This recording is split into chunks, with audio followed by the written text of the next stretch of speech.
It's 1 o'clock.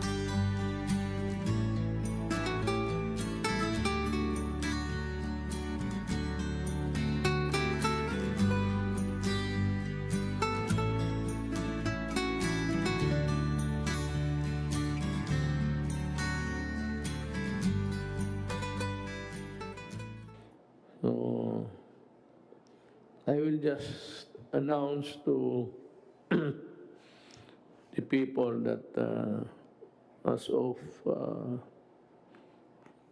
yesterday, last night,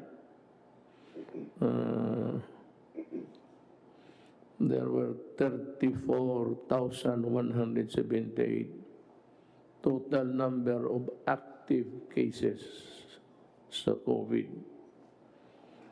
Ang total number of cases, whether active or not, is 47,873. As of July, there were fresh cases of 993, and yung sa already released because of a negative finding is 547. Cases reported as of last night was 1,540. Ang maganda naman dito, yung recoveries natin, actually reported as of last night, was 12,383. Ang patay natin is, we compared to those who recovered, it's quite small, 1,309 ang patay. Now, let me stress that whether we open a modified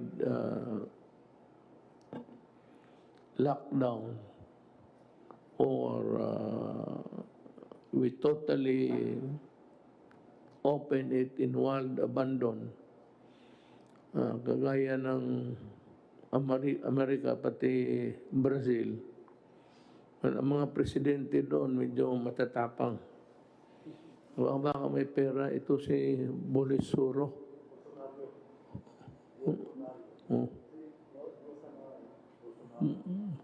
Medyo may rin, may pagka-Trump.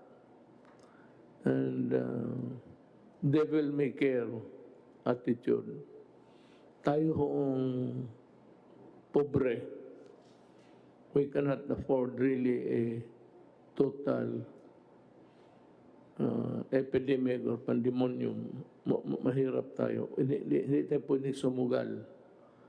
I cannot follow the example of other countries because as the experience have shown as of now, there were a lot of countries also opening up.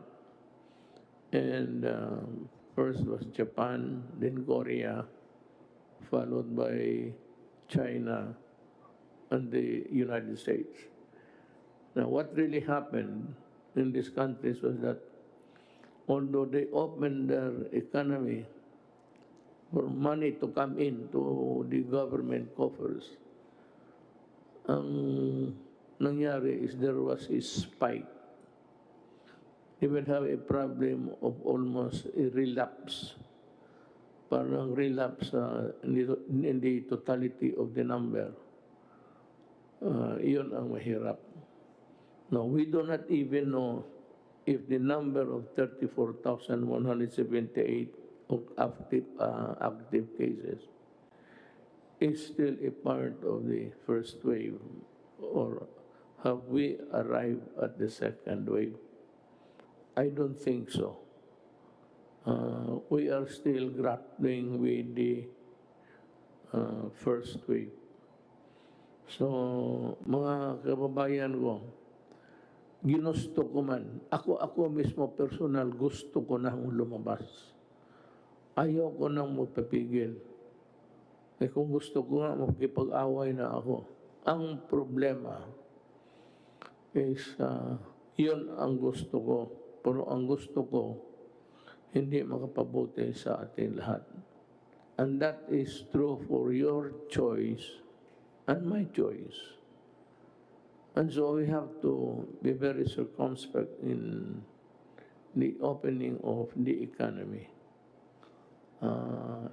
Dahan-dahan lang. And if ever there is going to be a spike again, baka marami ang infected or reinfected, at least yung calibrated numbers of people we allow to go out would be still within manageable numbers. Because if we open the entire Philippines and thousands upon thousands of new cases would happen, then we are in deep shit.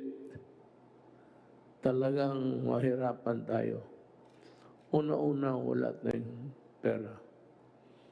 Well, of course, sabi ng mga doktor yun, ventilators, yung paggamit niyan is the last option of a person sick with COVID. So there are still many things that can be done. Our doctors have, in the Philippines, have,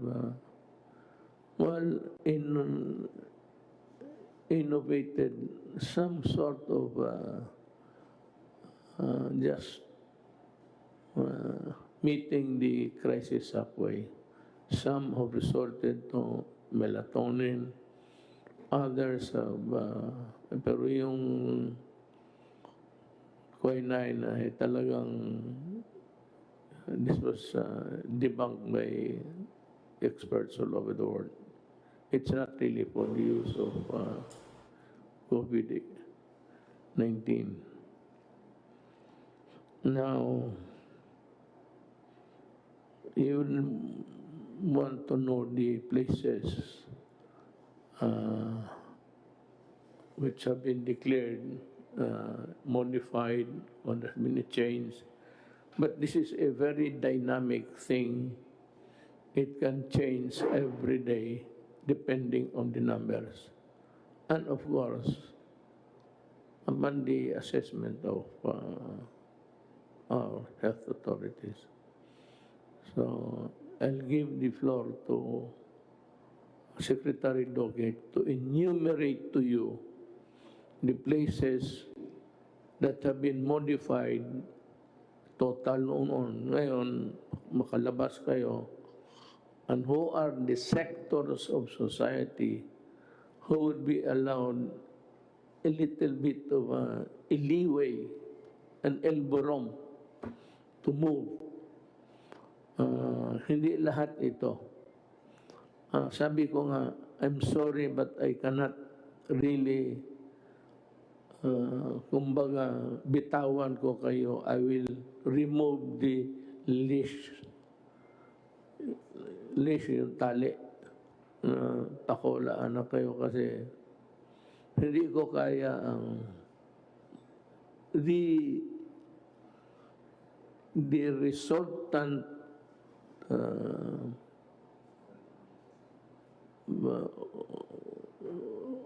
happening or the resultant end game there is too horrible to ponder. I cannot make a guess. Governance is not made of guesses. It has to be anchored on science. Kaya naman, malapit na.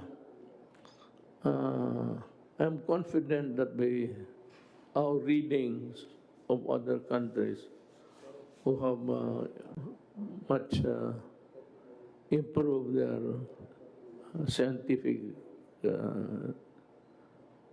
study, I think that by December, meron na hong vaccine. Or at least, if not a vaccine, a medicine that could kill the COVID-19. Ako, I would prepare that we use the medicine to kill, then get the vaccine later on. So, I give the floor to you, sir. Enumerate yung ano muna, yung in according to their severity, those that are totally locked na, and those already modified, para malaman ng buong Pilipinas. Kayo yung may hawak ng listahan. And as I said, a dynamic one. It changes every day. Magandang gabi po, Mr. President, at aking po mga kasamahan sa IATF and Cabinet at kay Senator Bongo. At magandang gabi po sa atin pong mga kababayan. Ngayon pong gabi, ako po inatasan ng atin pong mahal na Pangulo na banggitin po ang mga sumusunod na mga lugar na sumasailalim sa ECQ, sa GCQ, at doon po sa tinatawag natin na MGCQ. Yung pong ECQ, ibig po sabihin ito, yung Enhanced Community Quarantine. Ito po yung pinakamahigpit na klase ng ating mga restrictions. Ito po yung ipinagbabawal ang paggalaw at ang pagbiyahe ng ating po mga mamamayan, lalong-lalo na po ang mga may edad at may mga kasama po mga tinatawag natin mga sakit katulad ng diabetes, hypertension, asthma, at mga iba pa po. Iisa lang po ang lugar na sumasailalim sa ECQ. Ito po ang Cebu City.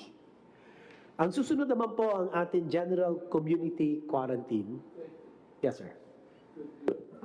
Can you give us the reason why Cebu City has been placed in that kind of status?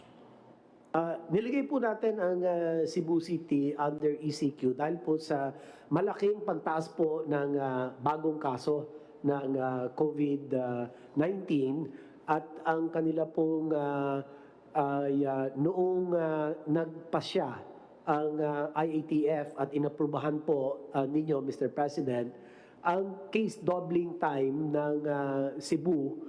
Ibig po sabihin ng case doubling time ay napaka-maiksi po ang panahon, mabilis magdoble ang bilang ng mga kaso. It was below 7. Ayun po, that puts them at high risk.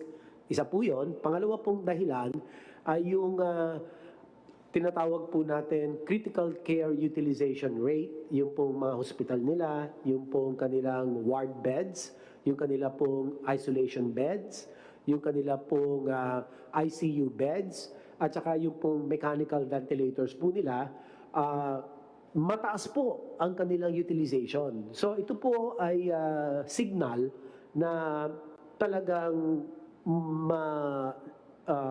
malawak po ang naapektuhan na mga komunidad with the COVID-19 cases.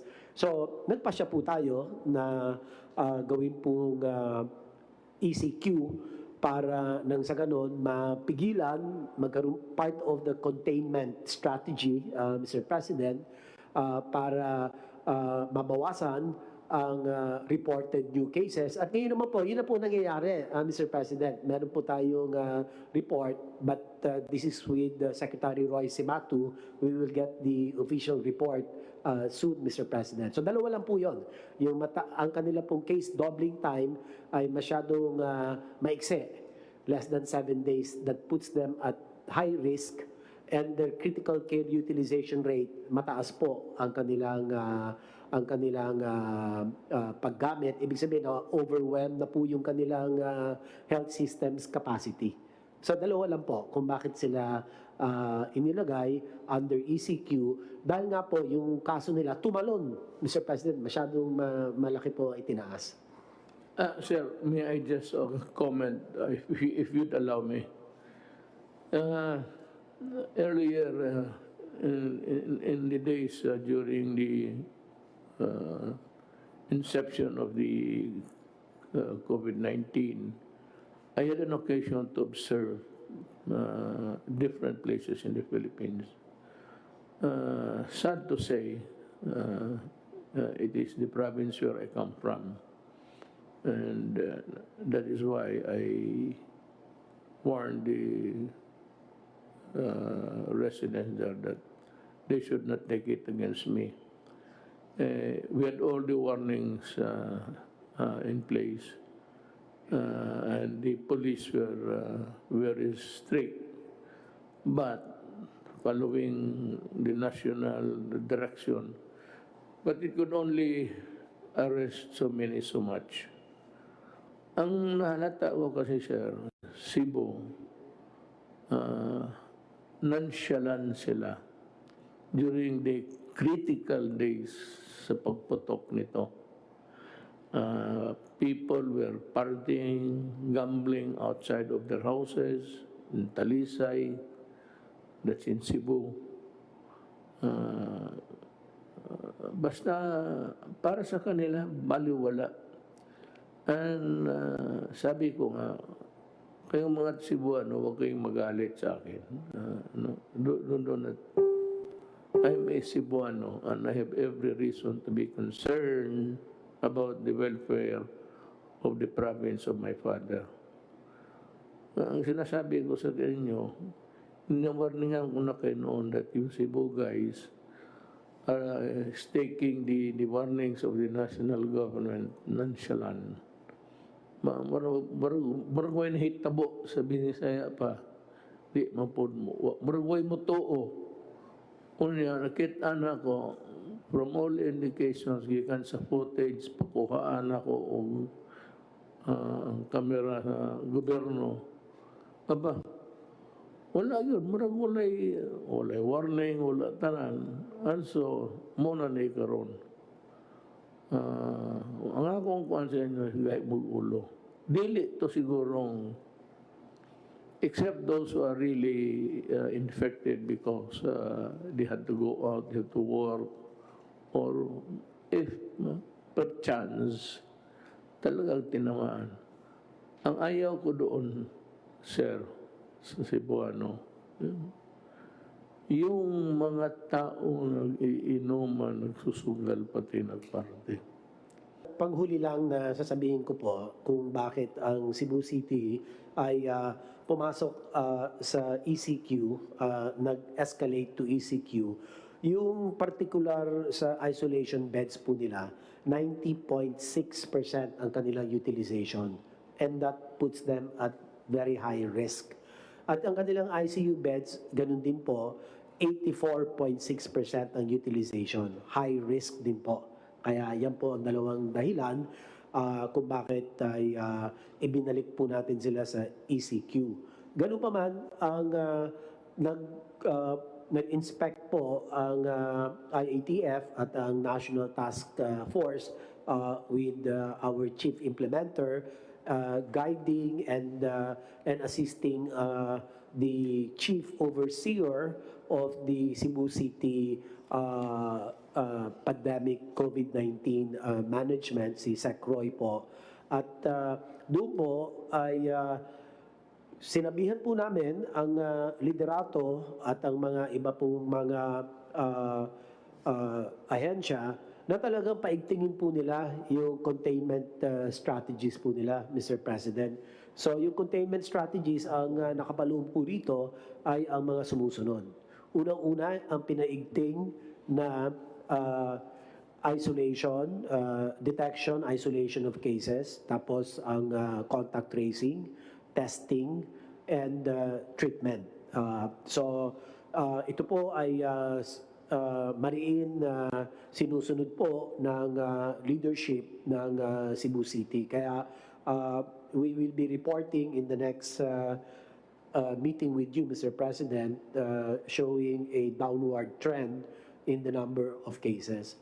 Ngayon po, yung mga ibang mga lugar po,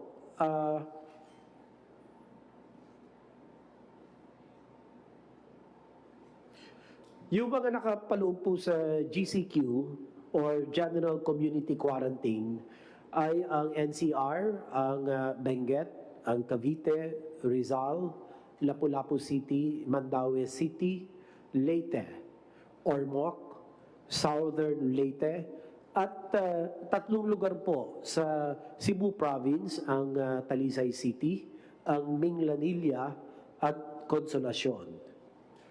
Ang susunod naman po na level, lower level, less restrictive community quarantine, ang tawag po rito, modified general community quarantine with strict local action at there has to be a localized community quarantine, zoning,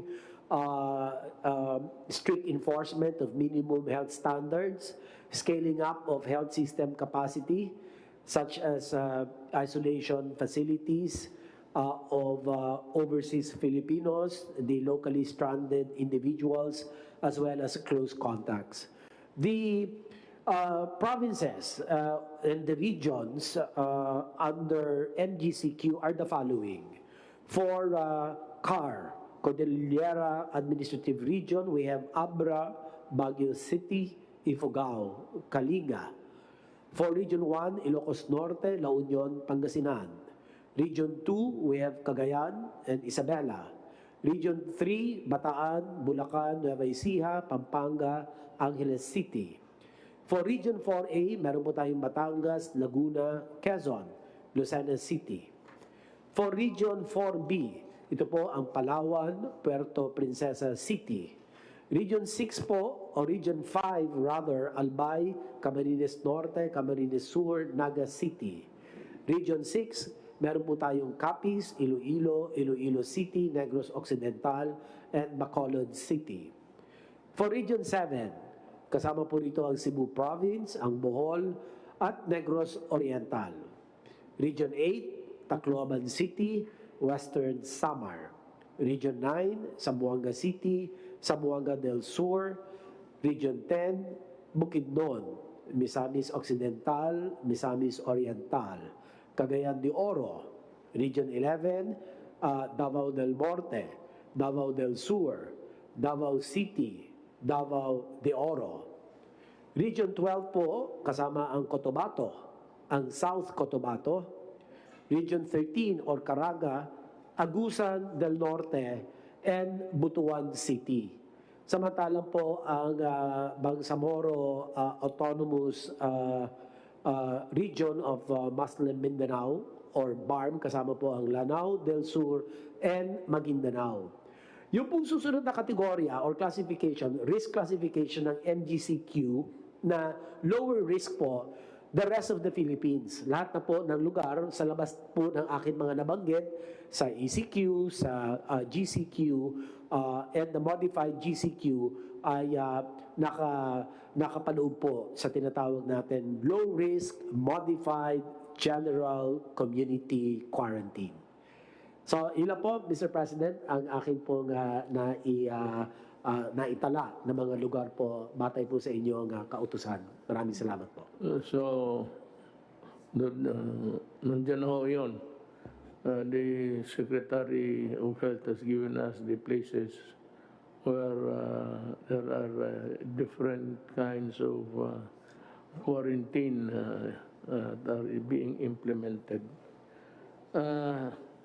Again, just because you're allowing some of the sectors of our society to go out and work, it does not follow that COVID is not here. COVID will remain for all time. The only thing that would make it useless, actually, would be the vaccine. But the vaccine is a antibody produced by the body to fight. Ibang klase ito galing sa katawan natin. Yung isa naman, kung maaari yung pampatay talaga. But it does not guarantee in reinfection or infection. So, I hope that we have satisfied the public of what to obey, what not to obey, when to do it, and when not to do it. Now, meron akong updates na binigay sa akin. Operations of MRT Line 3 will be temporarily suspended for approximately 5 days beginning July 7, 2020. It will only resume, at least in limited operations, once testing confirms that sufficient number of personnel are negative for COVID-3. So we are very careful na pati yung those manning, those equipments there will not jeopardize or put you in jeopardy while riding the trains. There will be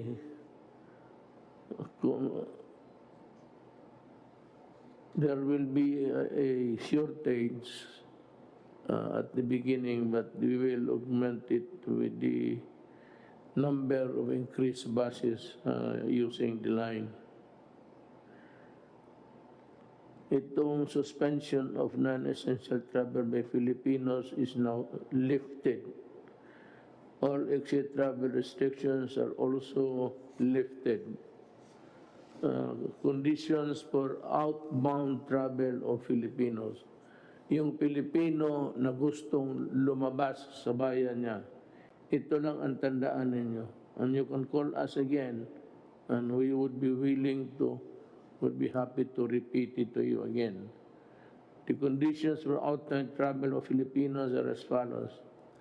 The submission of confirmed round-trip tickets for those traveling on tourist visas.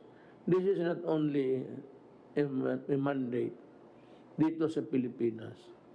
Yung mga lugar na puntahan ninyo, interesado rin na pupunta kayo, tapos aalis kayo pag panahon na. Adequate travel and health insurance to cover rebooking and accommodation expenses if stranded, and hospitalization in case of infection. Medyo mabigat ito. Ewan ko how much would be added to your expenses, but itong insurance, mabigat ito. Na kung while in travel, makasakit ka. Well, the best is Blue Cross, I think. Blue Cross would answer for anything while you are out of the country.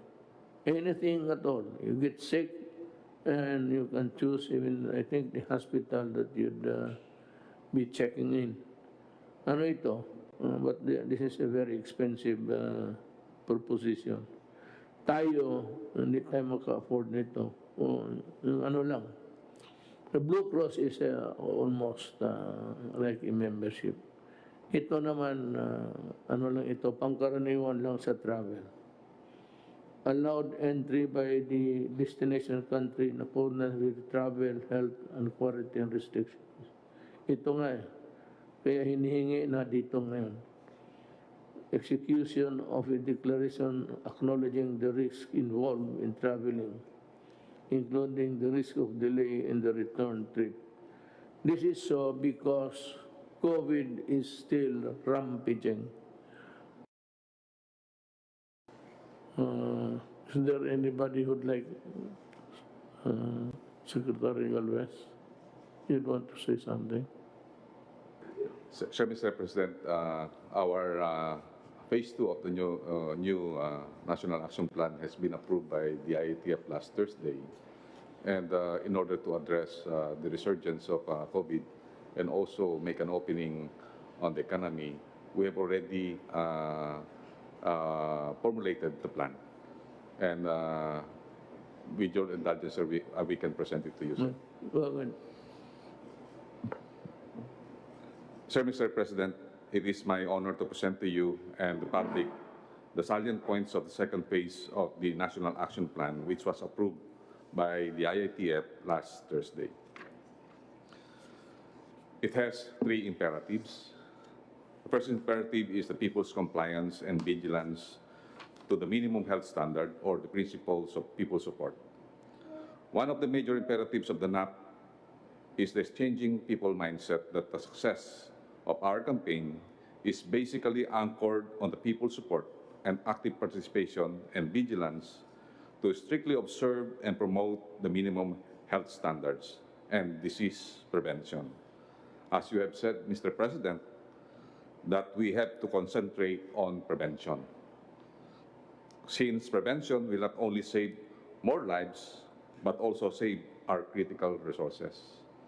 Hindi na tayo, sir, kailangan magkaroon ng extensive na healthcare na pagka once na we have able to prevent it.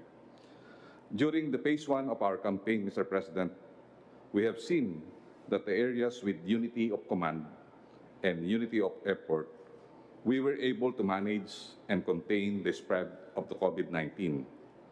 We have models like Davao City under Mayor Sara, the CAR, the Caraga, the NCR, Region 6, Region 8, and Region 1 and 2. Unity of effort and collective leadership are key to our success. Our local leaders should be with us together with the private sector. So yun po ang kailangan po natin, kailangan po magkaisa tayo po. Dahil kasi minsan pagka po hindi nagkakaroon ng pagkakaisa katulad ng nangyari po sa Cebu na nagkaroon po ng hidwaan sa politika, talaga pong minsan po hindi po sumusunod ang mga tao. And lastly, we need the capacity of the national government and the LGUs to address and manage cases in order to minimize the fatality rate and deaths. Sa ngayon po, sir, maganda po yung ating healthcare facility dahil po yung atin po, nung nagagawa po kami ng tinatawag nating averaging from June 1 to June 30, 11 lang po ang ating average death. Sa ngayon po, sa ating statistics, from July 1 to 6, 6 lang po ang ating deaths. At ayun po, nakikita po natin na if we address the rate of death, we can open our economy.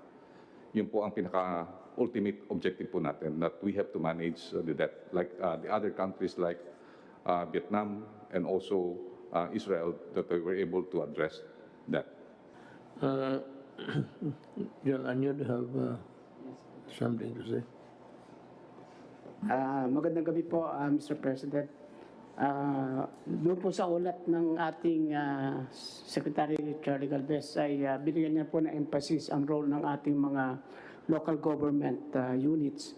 At handa po yung ating mga governors, mayors, at barangay captains para ipatupad po ang ating second phase ng National Action Plan. Ang ating pong mga local chief executives, ang ating tinatawag na magiging information managers, sila rin po ang crisis managers at sila rin po ang leader to fight COVID-19. At handa na po at makikita po natin sa buong kapuluan na maganda po ang ginagawa ng ating mga local government officials. In fact, ay tumataas po ang rating ng ating mga local chief executives sa performance po nila.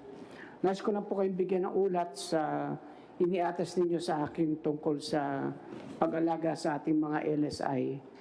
Ito pong nakaraang weekend ay nagkaroon po tayo ng hatid-tulong initiative at nagpapasalamat po kami sa PMS, sa office po ni Senator Bongo, ang ating mga government agencies, katulad po ng DILG, DND, DSWD, DOTR, Department of Agriculture, DOH, OWA, DOT, ang Pasay City, LGU, pati po ang PAGCOR, ang ang League of Municipalities of the Philippines sa pangunguna ni Mayor Chavit Singson.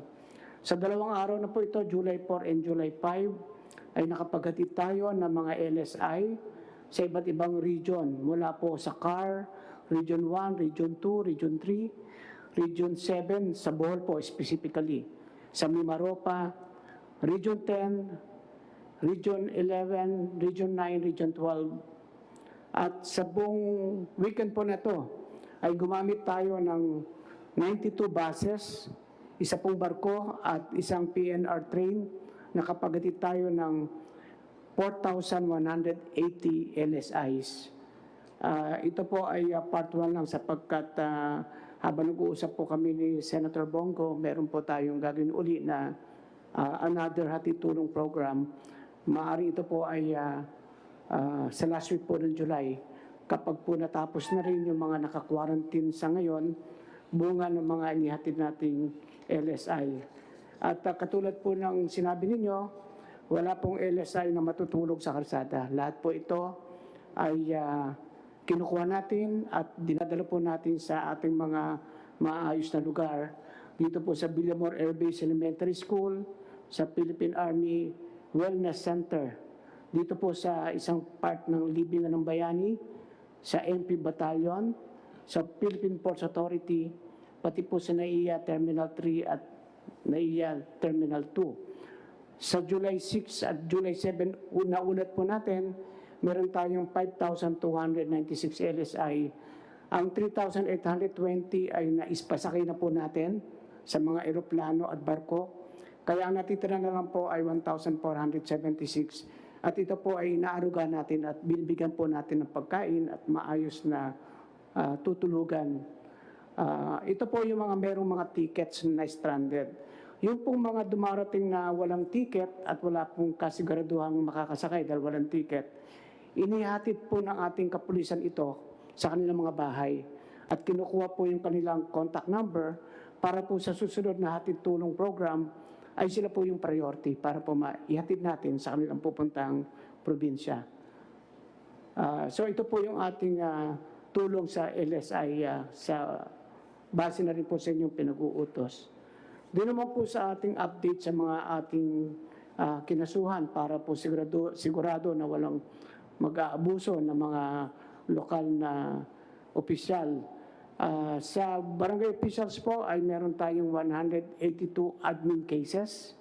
Doon po naman sa mga mayors na binigyan natin ng show cause orders dahil hindi po na ipamahagi ng maayos yung sa first tranche, ay ang 11 po ay na-refer na natin sa ombudsman.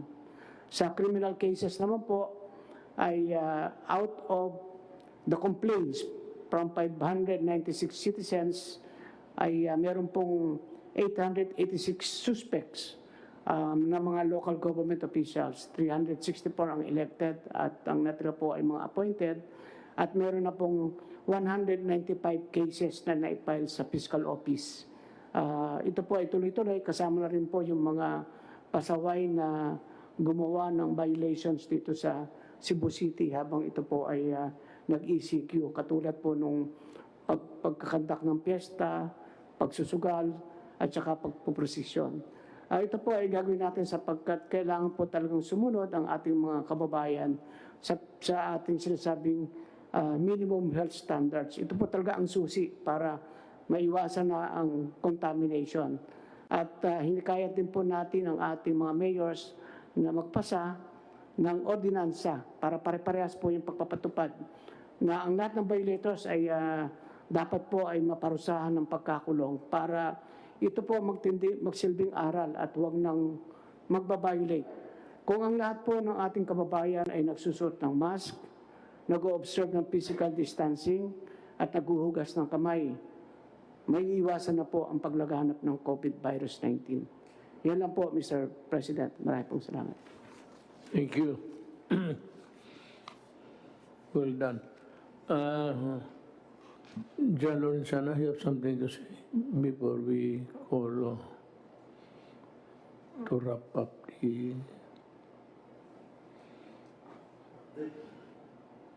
Update lang po, Mr. President.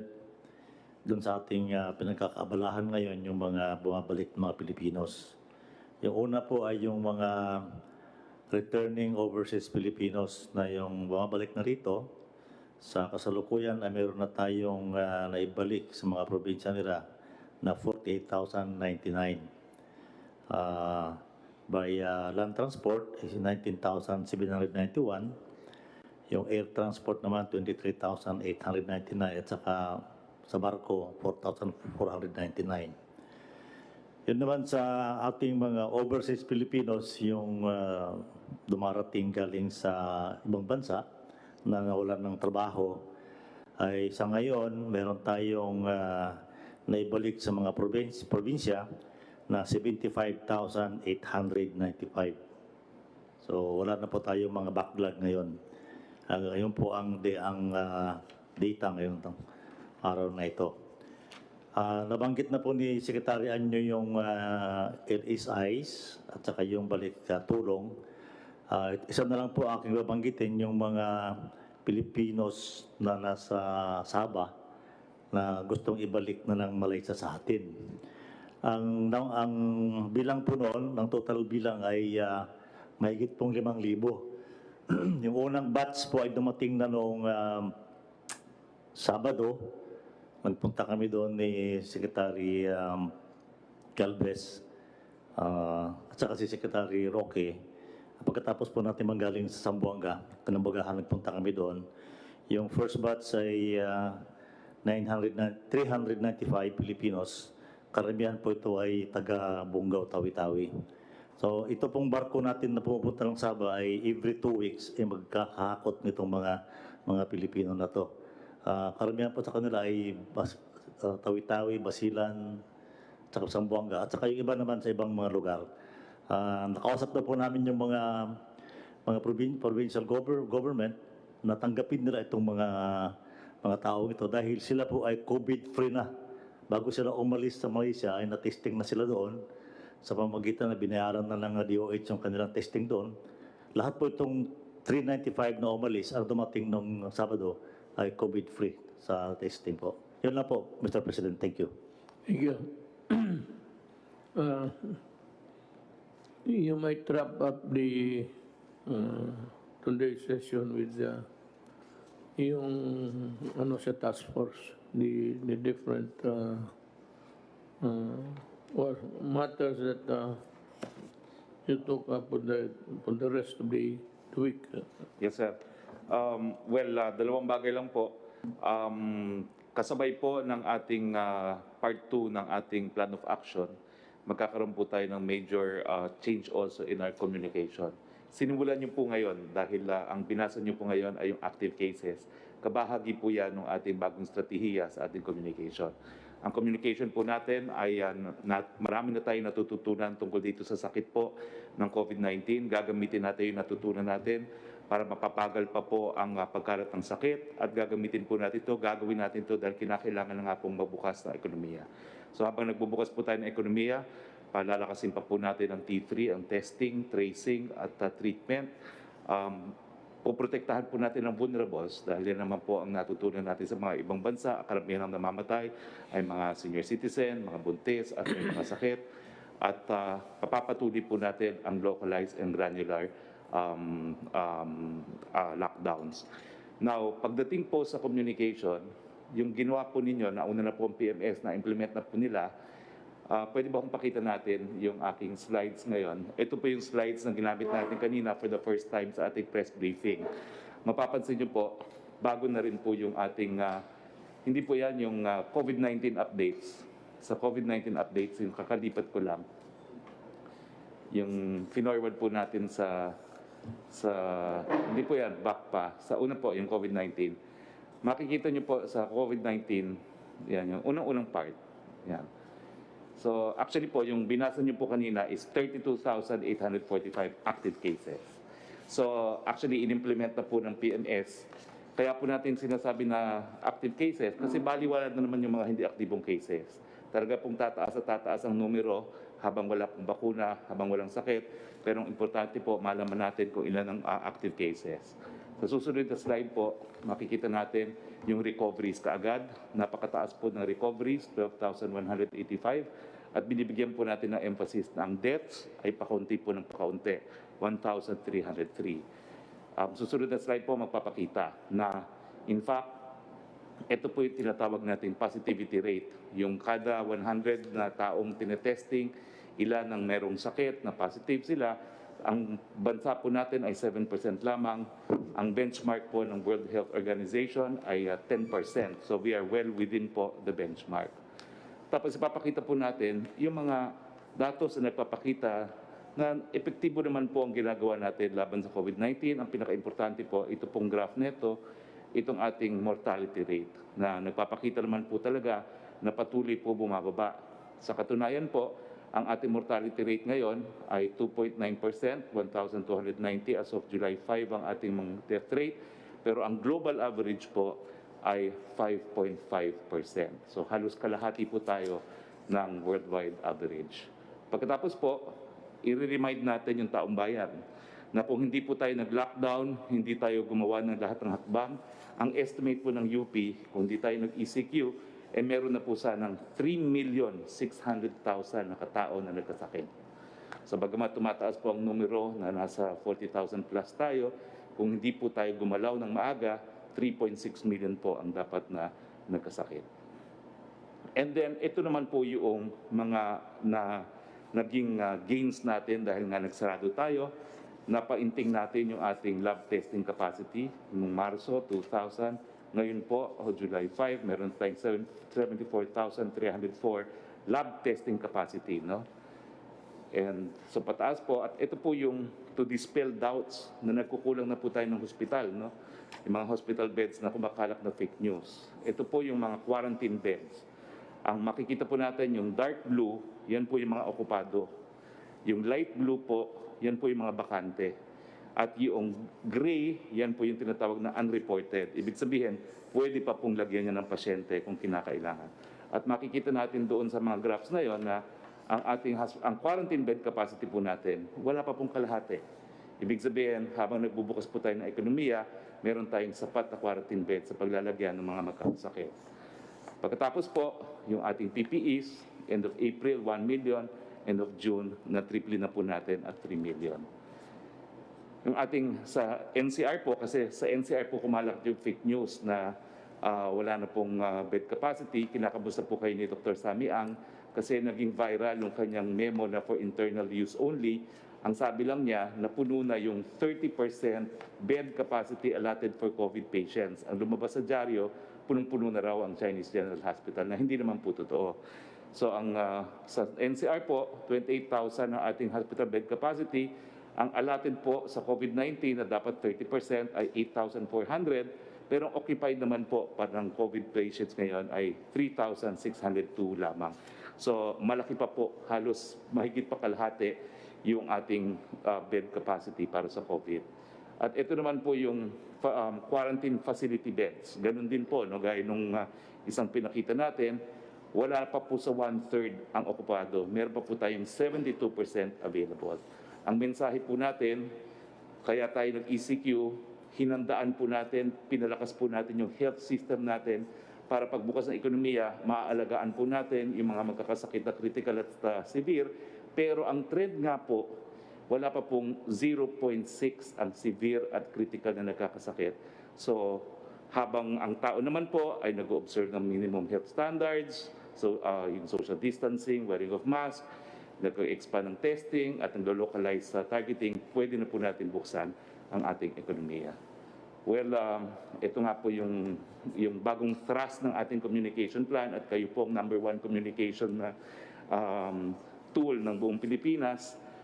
As we open the economy, ang responsibilidad po ay mas malaki na ngayon sa mga LGUs dahil nga po sa localized lockdown, sa mga kumpanya na pangalagaan yung kanilang mga empleyado at sa individual dahil sa pagsusuot ng mask, paghuhugas ng kamay at pagsusocial distancing. Yan po talaga ang sandata natin laban sa COVID-19.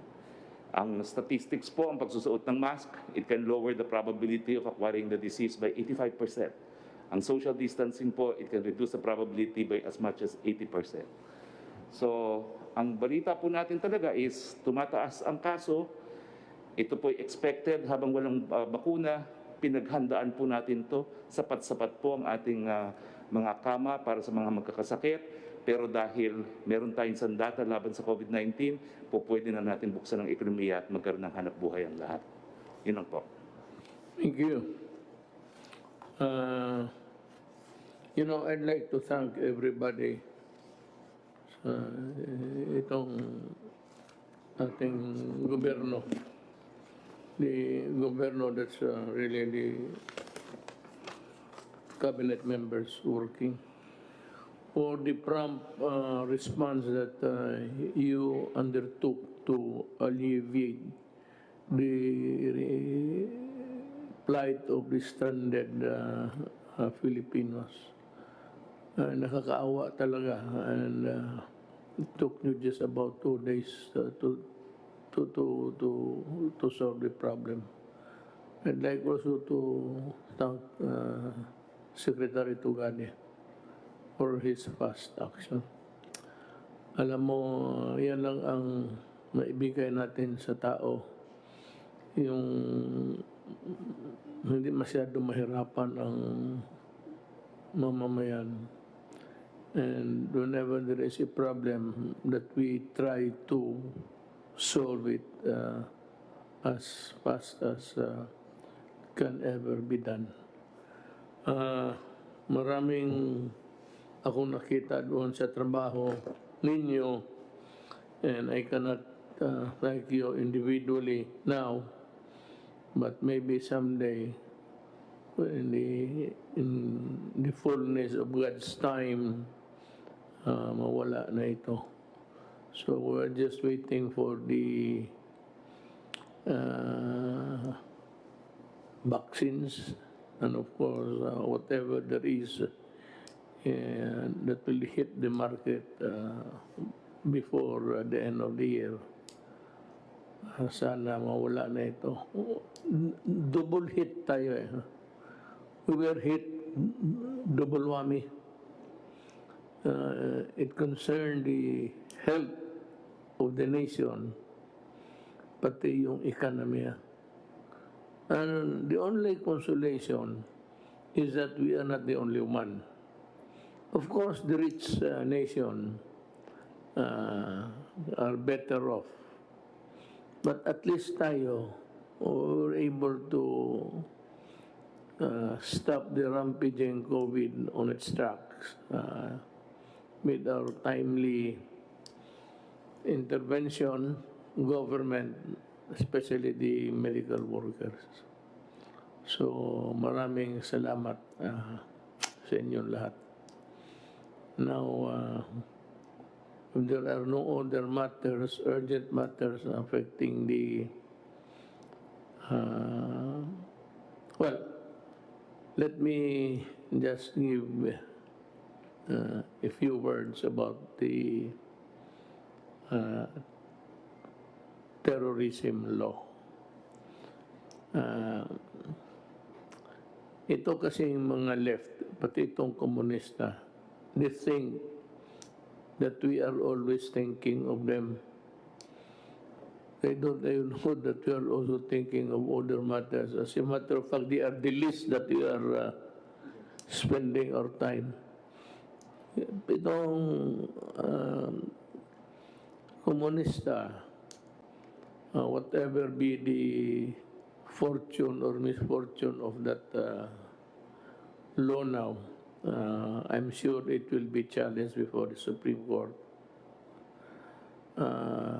Sana yung mga the much needed legal weapons that we need to fight terrorism. Kasi ang terrorism ho, hindi ito isang dalawang putok.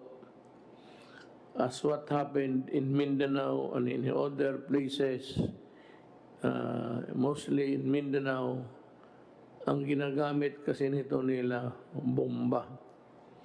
Ang bomba niyan, lahat nasa simbahan may tama o may bukol. Yun nga ang problema dyan. Hindi nila alam. They think that they are a different breed. They would like to be treated with another set of law. When as a matter of fact, they are terrorists. They are terrorists because I finally declared them to be one. Why? Because I spent most of my days as president trying to figure out and connect with them on how we can arrive at a peaceful solution. Wala namang gustong may gera eh. Ako ayaw ko, lalo na ako, kilala ko sila, kilala ko. And it was a good rapport while it lasted. Yung na-presidente na ako, no, iba na lang ang istorya. Simply because in the ladder of priority, the highest sa akin would be the security of the state. Pero noong panahon ng politika, well, boto yan eh, bilangan ng boto. Naturally, you cultivate friendship with everybody. But there is always a time to be friendly and a time just to be firm. And I did my very best to produce something for the country. But unfortunately, I would not be blaming anybody now unless they would start to blame me again so that I can also blame them. Wala talaga nangyari. And for the law-abiding citizen of this country, I am addressing you with all sincerity. Huwag ho kayong matakot kung hindi ka terorista. Kung hindi ka naman sisirain mo ang gobyerno, pasabugin mo ang simbahan, pasabugin mo yung public utilities, pasabugin mo yung, well, just to derail para matumba na tuloy ang bayan. Problem is, ang demokrasya kasi election. However fractured you may say, ang ating demokrasya, or a little bit shaky. We had an election. It was a clean one. I can guarantee you, I was a participant of that election. We did our very best to present to the public. We did not commit any kung walang mangyari na masama, wala namang problema. Pero once you blow up simbahan, blow up mo yung marketplace, sino bang... So the right to defend itself accrues to the government heavily. Na ngayon sabi ko nga, sabi na Duterte, patay dito, patay doon. Totoo. Pag pinatay mo ang mga tao, papatayin talaga kita. Anak ka ng... Iposta mo yan saan? Posta mo sa libingan ng tatay pati nanay mo. If you do that to the people, if you kill them wantonly, then I will take it as a right to kill you. Ano ba may problema rin yung kill? Ngayon, kung magsulat ka lang dyan, kung ano-anong pinagsusulat ninyo all those years, I never filed the case. Even during the mayor, wala, hindi ako demanda. I just take it as, because that is what my father said. And it was succinctly uttered once by General Lorenzano when he was still active. Dito sa gobyerno, pilde ang maglagot. Kaya yan, kung magbasa ka, kaya hindi ako nakabasa ng mahusay magsulat. Para sa akin, bugok ka. Hindi ako nakabasa. I do not read yung sa briefer nito meron sa article about mga rapper. Skip ko yan.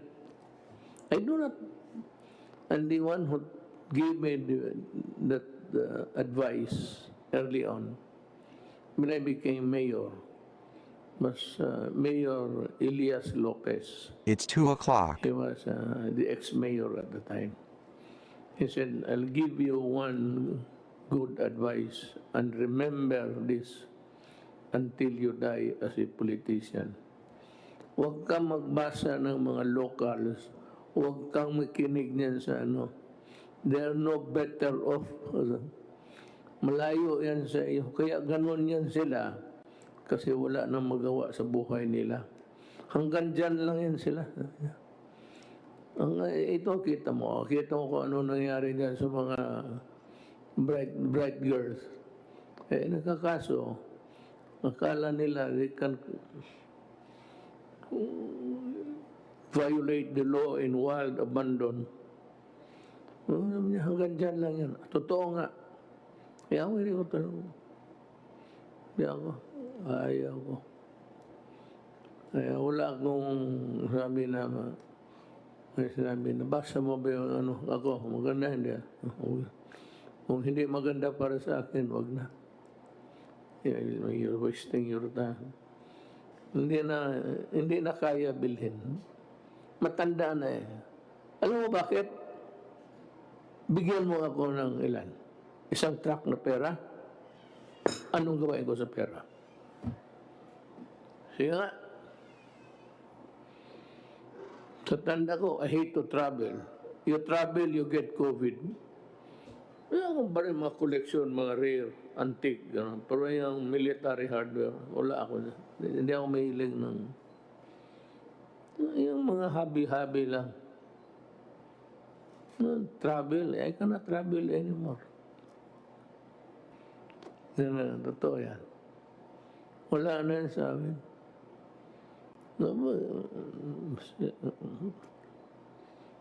General Galvez, General Lorenzana,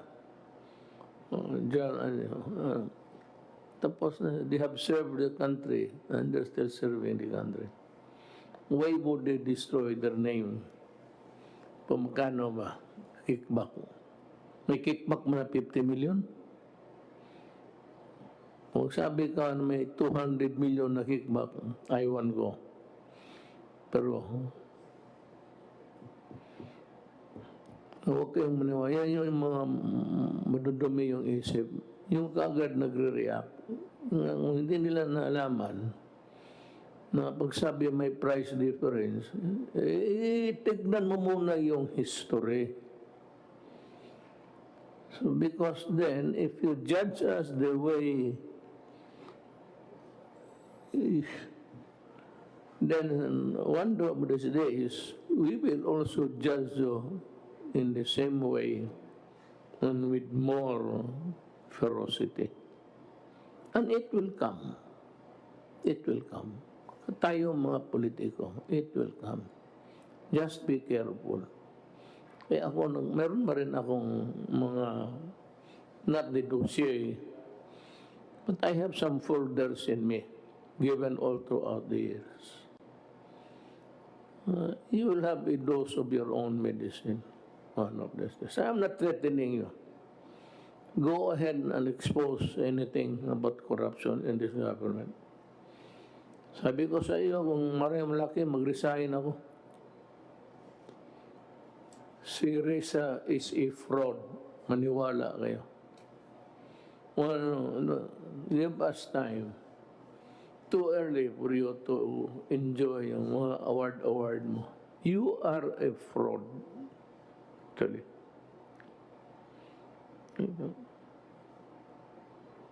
We are just compiling at this stage. And someday, in bold letters, we will show your incongruity. You are a fraud. So, yan lang ang masabi ko. Total, wala naman akong hinihingi sa inyo. I'm not asking for any political boto. Wala na. All I'm asking is that you obey government, because government is very much interested that you don't get sick, or if you get sick, that you get well and live to grow, to see your children grow and your grandchildren to love. Ganun lang yan. So with that, I have to say to the Filipino people, huwag po kayong nagtatrabaho lang po kami talaga. And if you want us to do more, we will. Tell us what to do. If we cannot do it, we will tell you why we cannot do it. But if we can, gagawin namin. Salamat po. Kita-kita po yung pakpak.